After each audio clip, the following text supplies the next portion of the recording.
Second Cup, brought to you by the Nickel Plate. Sit, sip, savor, and shop. Good morning, everybody. Happy Monday. Happy Monday, everyone. How Hope you you're doing, big well. guy? I'm doing well. How are you? Good, Nice. good. You have a nice weekend? Oh, yeah, nice weekend. I feel like I know I see you all morning, but we don't really get to talk. Yeah. It's like, hey, boo, 2 hours of news. And this is our favorite time in the mornings. We get to Yeah. talk with everybody. Yeah. Let us know if you're joining us. Hey, if it's your first time ever joining us on Second Cup, double drop us a line. Yes. We'd love to know. Say I'm a new cuppy. A new cuppy. And just let us know how you're feeling this Monday morning. We have the Bills win on Sunday, Sabres on Saturday. We got a big Sabres game tonight. I know it is what it is, but when the Buffalo teams win, you're just in a better mood. Yeah. And the weather for October has been pretty awesome, and it's going to be great again today. And temperatures near record warmth as we head toward Halloween. Okay, so want to know what you guys think about the Bills winning yesterday. Did you have a favorite play? What stood out to you? We'll talk about that in a second. But first, Aaron, the Halloween forecast is really kind of bumming me out. And I'm just going to tell you why. Sure. Because I was like, oh my God, it's going to be this great warm week. These kids are going to be so lucky. This is going to be a perfect trick-or-treating. And then all of a sudden we're getting showers. Yeah. So one of the models does slow the rain down for Thursday. I mean, it's still several days away, so a lot could change. Bottom line, it will be warmer, near record warmth. The record high is 73. That's the forecast high for Thursday. But it will also be rather windy, and we do have the chance for showers later in the afternoon. Busy 7-day forecast because I have the clock going backwards Saturday nights. Right. And also, of course, the Bills game on Sunday. So much stuff to remember here. Yeah. Okay, so when I'm taking the kids trick-or-treating, we're going to keep an eye on the timing of that rain. Yes. But it really looks like it's coming in like just in that trick-or-treating time. Unfortunately, yeah, after around 5 p.m. or so. And the sun sets on Thursday at 6:10. So I know, if you have a younger set, likes to get out around 5:30 or so. And then as the older kids are out, 7 o'clock, 8 o'clock, you'll have strong winds. That, I think, is going to be the biggest thing. It might be a little rainy at times, but those winds are going to be very strong. All right, so this whole week, don't worry, we'll be keeping an eye on that trick-or-treating forecast. Things could change. And Aaron's with me probably most of this week because Ed is off this week. So getting a much-needed vacation. I'll be here. If you need me to chat, I can talk about sports and weather. Yeah. Other than that, I'm kind of used. Fantastic. Yeah, they were in New York City over the weekend because they won an Emmy for their 6 o'clock newscast. Oh, did we win? Yeah. Congratulations. Yeah, so that was super exciting, which is awesome for them. So very exciting. But then, and anyway, so then Aaron will be with me this week and we'll keep an eye on that trick-or-treating forecast just because I know, it also not only plays a role if you've got kids who are trick-or-treating, but if you're getting candy, you want to know if it's a really nice night. You're going to get a whole bunch of kids. If it's raining, maybe scale back on the candy a little. Exactly. We were talking about that yesterday. We went and got some. I'm like, is it going to be nice? I'm like, well, it's going to be in the 70s. And then I've got these, but it's going to be windy and it's going to be rainy. Well, are we going to have a lot of kids? I won't really know until Thursday around 5 Just p.m. Get that extra candy anyways. You'll find something to do Can with you get it. the stuff that I like? Yes. Okay. So Howard was answering the question that I asked before. Good Bills game. Loved the one-handed catch. They were working as a real team yesterday. They sure were. The one-handed catch was awesome. If you go and look at Keon Coleman's highlights, he was a physical presence. And, he wrestled that guy all the way to the bench on one of the plays. Off the ball, one of the early in the game, he just knocks the defensive back right over. Just boop, get out of the way. Yep. And boy, he brings the energy. He is so into it. And I know we've all heard the story. He was a D1 basketball player at Michigan State. So, for that guy to be at the top in 2 sports, you can see how his basketball skills, where he's boxing people out, one-handed catches, and then he catches the ball. And every time I'm like, he might go all the way. He's been so fun to watch. And isn't it fun because he's so young? Was he 20 or do you know what I mean? Yeah. That's exciting because we know we've hopefully got him for some time, Yeah, well, he's got him. Yeah, because you got him in the first pick of the second round, so you have him for 4 years, and then he's playing very, very well. So just keep it going. The whole team showed up yesterday, Jeff. Absolutely, that was a team victory. Yeah. The Seahawks, they have a great running back and they have solid receivers. I know Metcalf was out, but still, we have injuries too, and we just squashed them. Yeah. And boy, Connie those says Bills fans were awesome last Coleman's night. fitting in. She said, or Bonnie said Coleman's fitting in. Connie said 60% Mafia in the Yeah, stands. I loved it. McDermott was like, did you hear it? He said it was so, even Geno Smith was like, yeah, I felt like we were kind of on the road a couple of times. Excuse me, isn't that crazy? Mary also said it was a great game, even with the penalties. And boy, there were a lot of penalties. Oh, Mary, I'm with you. Every play. Is it a penalty? What was it, like 23 penalties or something? I counted, there were 7 in like the first 7 minutes. I know when I watch the game, I have like a text chain with my friends. And we're all oh my like, God, you and my dad too. Yes, well, same thing. I mean, most of your friends, if you grew up around here, moved away. So that's how you keep in touch, through your Buffalo sports. And I'm like, oh, seriously? Like, no one pays to see the refs. Yeah. But I mean, then they show the replay and they're like, that's a Did flag. you see the one time the ref like threw the flag and then threw his hat also because he ran because out? he had it through too. Well, and then the Seahawks are fighting with each other because that guy nails Josh Allen. Dude, you cannot hit a quarterback in 2024. I mean, if he were to do that to Mahomes, he probably would have been ejected. They would have given him 3 touchdowns. Right? Yeah. No kidding. And let's be clear, his own team is just like, don't do that. What are you doing? Head. Use your head. Yeah. And we're all watching it like go on the sidelines. It was pretty funny. I mean, I get it. Anybody who's played a sport, you get, at the end, they were talking to each other. You hug it out. But during the heat of the moment, you definitely can get fired up like that. Yeah, absolutely. Paula says Keon Coleman is like a puppy to her.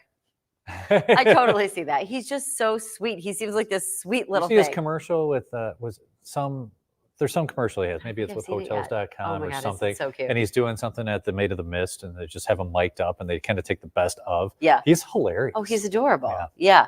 Let's see. Oh, a couple people talking about Tom Brady as an analyst more than a player. Okay. What do our cuppies think? Before I share what I think.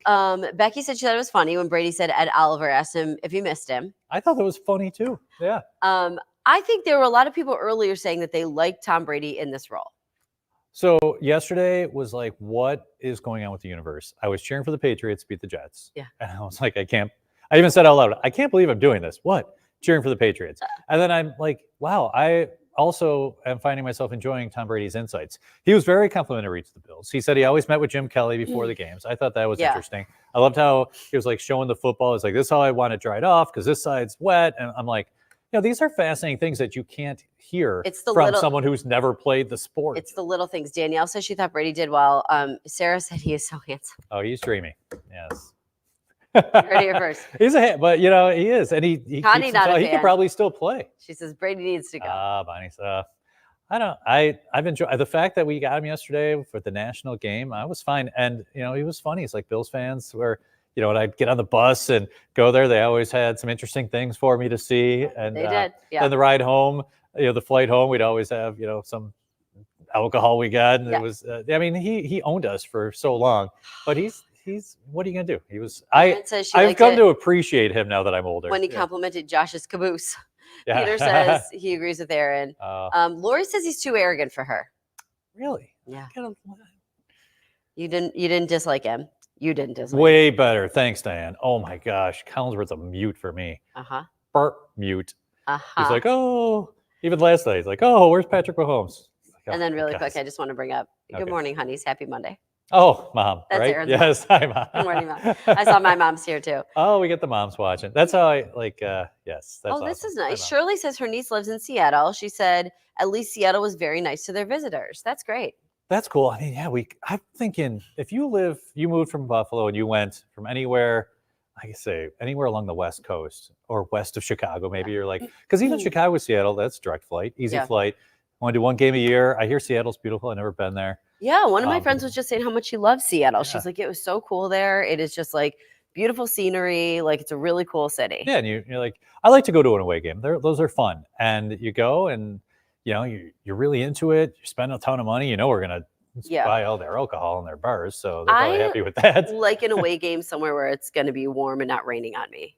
Oh, yes. Seattle wouldn't be my choice. But I'm saying if I lived from Chicago westward, could get a direct flight, could do that. Wanted to pick a game, could get today off. I mean, why not? Go check it out. Yeah. They said, it certainly seemed loud on the TV when Seattle had the ball. I was like, wow, the Bills fans are in full force. Yeah. And then toward the end, when the Seattle fans were leaving, then they all gathered behind the bench. I love that. Jennifer says, go visit. My daughter lived there for 7 years. Beautiful hiking. Oh, and I love being outside. And I love the trail runs. So it could be my jam. Peter says he's jealous with Beauvais being in Seattle. He's been there. It's a city you'd love to visit. And you say you'd love to live there. I've never Beauvais working, though. I just want you to know, like, that stuff is not easy. Yeah. He flies in he has to do several stories for us, and maybe he goes to dinner. But like, I know I've gone, and you've done more than I have, but like when they're like, oh, you gotta, cover a big story or go somewhere, you're like, oh, this is gonna be great. It is a You never stop ton moving. of Yeah. work. He's not going catching fish at that market. He's If only.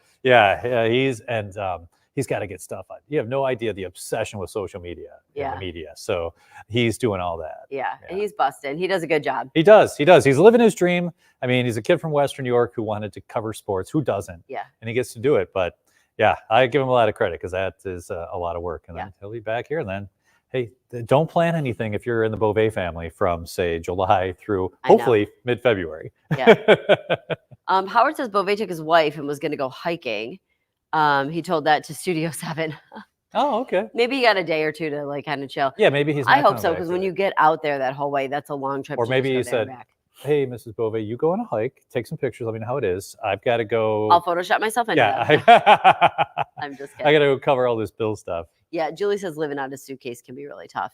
Yeah, well, anyways, it was a good game. Now we have the Dolphins coming up Sunday at 1. Yeah, and they have Tua. They played better yesterday, the Dolphins. Of course, they lost, which was awesome. I get nervous about Tua. Me too. I think honestly, like as a collective, we all do. He slid yesterday, and their fans all applauded, as did I. I'm nervous because he doesn't have a good track record against the Bills. Yeah. Home game is different. He's going to come up here. We are going to be loud on Sunday. The weather right now looks fine for this time of year. Loud. We still don't like the Dolphins. I do appreciate Tua, but boy, I do not want to see him getting hurt in Orchard Park this Sunday. Yeah, no kidding. That always, Hopefully he's got a baseball cap on in the fourth because we're up 45-3. They're like, why don't you just come out? I know. Yeah, that just makes you a little nervous just because we've seen all of that happen. And the way our defense played this Sunday, if they play like that this upcoming Sunday, it'll be a game. Yeah. It'll be a game. Okay, so one of the topics that we have for you guys today, too, I want to bring this up, is the living paycheck to paycheck. Okay. We talk about this a lot, but this story, hold on, I have to type in my long password. I have to type in my ridiculously long password to get into this to be able to read it. Yeah. But I did because I just wanted to pull it up in front of me because this particular story basically said people who are living paycheck to paycheck, they're not just making minimum wage. People living paycheck to paycheck, this was from Bank of America, about a fifth of households earning more than $150,000 a year. So you're in a house, you're making more than $150,000 a year, you're in the paycheck to paycheck situation. A few things that they kind of chalked it up to: inflation, pricey mortgages, which I think is definitely something. Yeah. Big utility bills, which we've seen a lot of people dealing with. And then they say one of the factors that will help people get ahead again or like feel like they're not in the situation anymore is when their kids start aging out of childcare.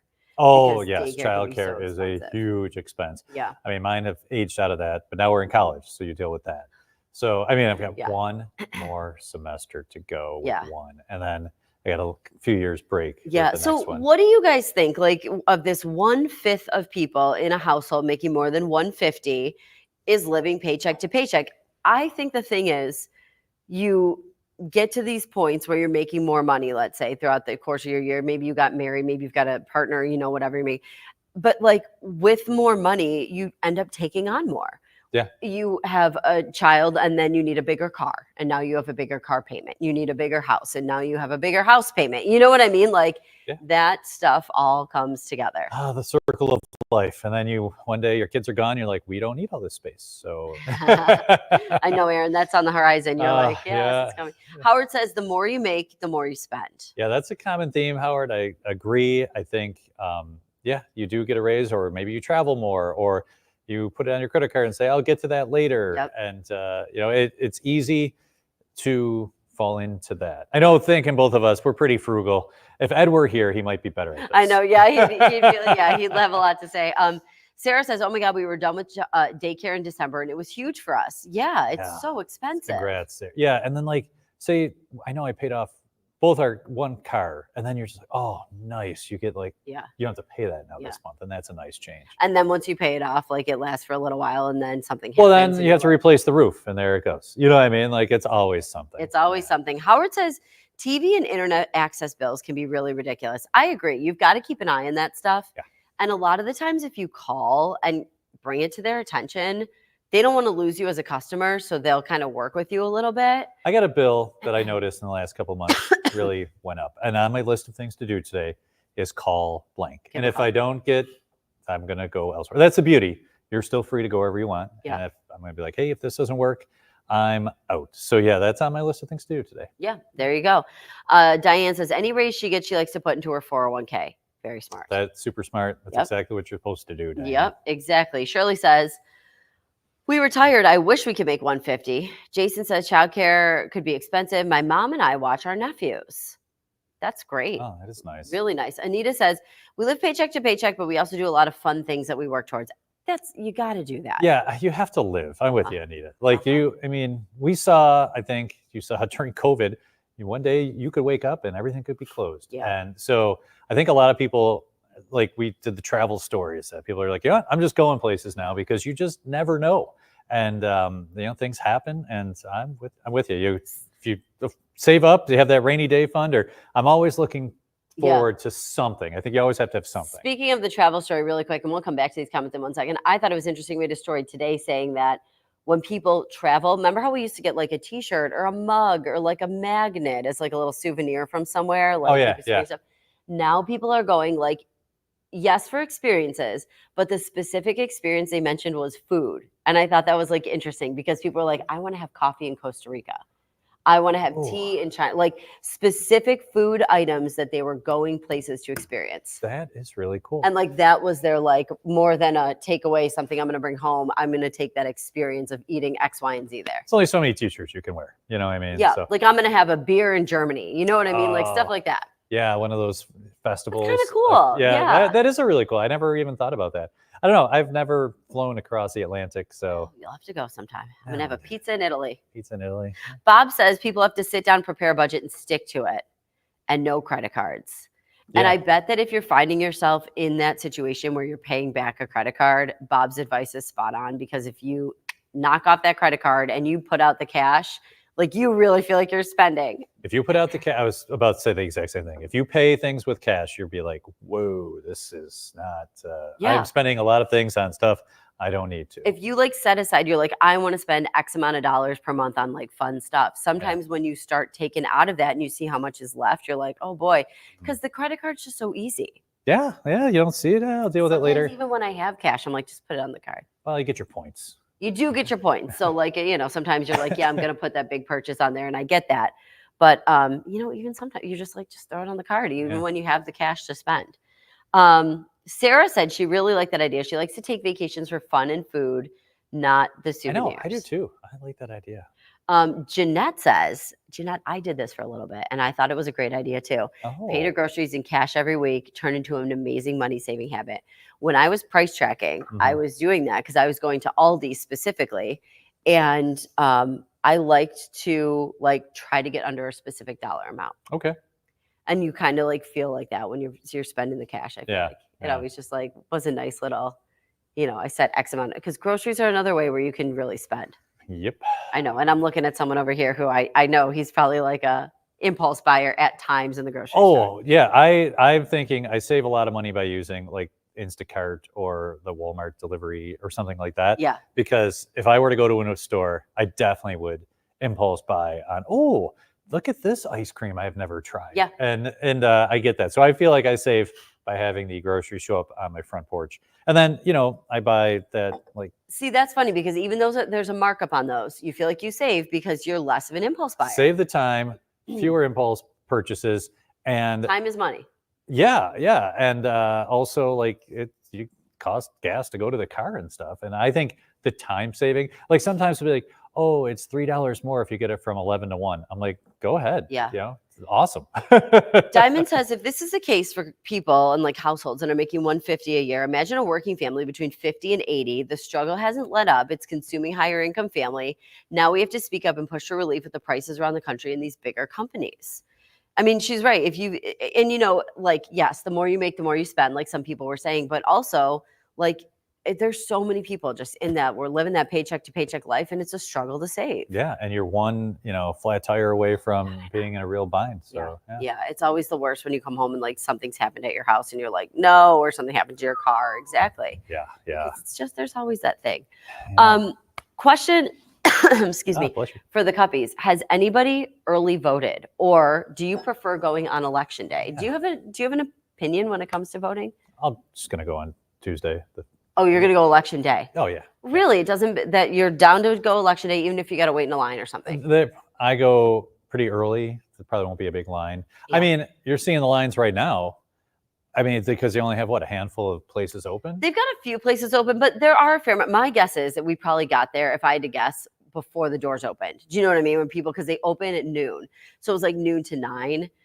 Because I have early voted a number of times over the past few years, and I have to say I've never had really a line to wait in. I kind of just waltzed right in. Yeah, okay, that's interesting. I mean, this year looks like people are pretty excited to get out, but I'm with you, Jeff. I mean, this is going to be a big year because obviously anytime you have a presidential race, you get a lot of people out to the polls. Yes, yeah, and there are a number of things on the ballot that people want to vote on. So Connie's already done. I'll go on election day. Let's see here. Sarah says she's going to go this weekend early. And here's my question to you guys too: why early versus election day? Like, I'm just wondering if there's something about it. Yeah, I was wondering the same thing. Or vice versa, Like maybe you're busy on that Tuesday, or you think there's going to be a big line. Like, yeah. I don't know. Robin says, voting in my pajamas while drinking coffee was amazing. I liked mailing in this year. She had a knee injury, so it was really convenient for her. Okay, Robin, that's cool. Howard says, sorry, Howard. With all the early voting going on, doing it on the day shouldn't be as bad. That's what I'm thinking. Karen says she's going to go voting early for the first time. She usually does it on election day. Anita says it's because it's tradition, election day for her. Yeah, I don't mind going in. I mean, polling place is like right by my house. I can walk there, go in, do my thing, get out. Yeah. I have voted. So like my actual polling place and the place that I early voted were two separate places, like you said, because there's not every single polling place. Yeah, I was looking. There was a list of where you could go early vote. And I'm like, nothing's close. I mean, why would it? There was one that was pretty close to me, so I did that. Okay. A couple years ago, but then I've done both.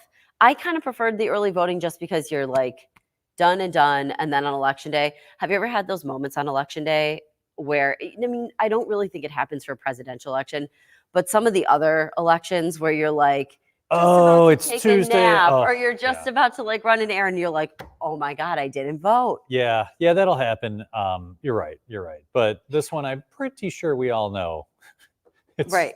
Yeah, that it's coming up. We've been hearing about this one for a while. Yeah. Connie says she never knows what's going to come up, so that's why she likes to do it early. Okay. Shirley says she prefers election day, but health-wise wanted to get her vote in early. So maybe, if you've got some health issues. Yeah. You never know what the weather could be. Rainy, snowy, sunny, who knows? If you've got a nice day and you want to stand outside, go. It seems like, a lot of like-minded people with you. That's pretty cool. Peter says, I can see the convenience with early voting people's schedules. My mom's on my page. I'm going to go this week when the weather's nice. See, she'll be out there Wednesday, 75. Say, let's go. Not even worried if there's a line because you can just stand outside in the sun a little bit. Sarah says, my kids' schools are both closed election day. I don't remember that before. I could be wrong. Oh, interesting. That's interesting. I'm guessing then your kids' schools are voting. Yeah, is it a polling station location? Because that could be why they're closed. I don't know. Anita says election day is her birthday week. So she celebrates it all week and votes. Big week, voting, partying. Julie says she's taking her mother to vote too. Yeah, I would say when I went to early vote, it was like I said, I got in, but there was absolutely a handful of people who are trickling in. I don't know. I like having the option available for people, especially busy parents, busy people with different things going on in their schedules, blah, blah, blah. Yeah, I'm with you. I think it's nice to have the option. There's really no excuse if the polls are been open now. They'll be open almost 10 days before the actual election. So if you can't find one day, then I don't know what to tell you. Paul has a question. If you vote early and you die before election day, does your vote count? I got to tell you, I don't know. I would imagine yes. I would imagine yes, too. I'd have to look into that one for you, though. Don't quote me. Sarah says maybe Buffalo Public Schools and Frontier. Frontier is not the voting location. Yeah, my actual polling place, I think, is a Buffalo Public School. I don't know if they're open that day or not. I'd have to go check. Yeah. Jeff Baker says, just bring a cooler in case there's a long. Jeanette says she loves voting on election day. The friendly volunteers, full of experience. Yeah, I like that too. They're all nice and everyone seems pretty good mood. Yeah, Sherry says she's picking up her son at college, bringing him home to vote, and then taking him back again. Yep. Peter says when he went to ECC, it was closed, only presidential election year, so maybe that was because it was a polling place. Anita says, my theory is if you don't actually go out and vote, then you don't really have a say, and you shouldn't really talk about the election. Yeah. That's fair. True. Yeah. Oh gosh. It's 8:25. It's 8:25 already. Oh my gosh, you guys. You had so many good comments today. I was stuck pulling them all up. Thanks so much for joining us on Second Cup. We'll see you back here tomorrow morning. Bye, guys.